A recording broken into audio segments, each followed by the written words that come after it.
Hämmästyttävän moni yhä lähettelee luottamuksellisia tietoja vanhanaikaisella salaamattomalla sähköpostilla. Juuri nyt on aika panna tuolle loppu. Luottopostilla lähetät tiedot siten, että niiden sisältö on salattu lähettäjältä aina vastaanottajalle saakka. Vastaanottajan ei tarvitse olla luottopostin asiakas. Tämän modernin viestintäjärjestelmän käyttöönotto on uskomattoman helppoa. Rekisteröidy milloin tahansa ja sinulla on heti järjestelmä käytössäsi. Luottoposti on käytettävissäsi missä ja milloin vain. Tarvitset vain nettiyhteyden ja modernin päätelaitteen.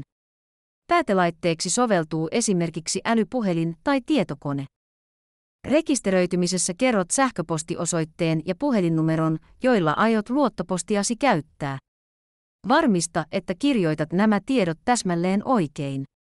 Jo yhden numeron tai kirjaimen puuttuminen tai muu virhe estää rekisteröitymisesi. Rekisteröityminen lähettää sinulle sähköpostitse linkin rekisteröitymisen jatkamiseksi. Tekstiviestinä sinulle lähtee järjestelmän tuottama salasana. Säilytä salasana huolellisesti. Sen avulla kirjaudut sisälle aina kun luottopostiasi käytät. Kun jatkat rekisteröitymistäsi, kerro kysytyt asiat.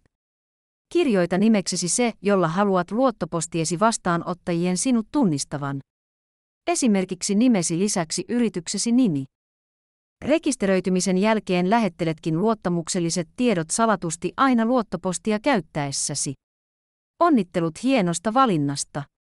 Tervetuloa luottopostin käyttäjien yhä kasvavaan joukkoon.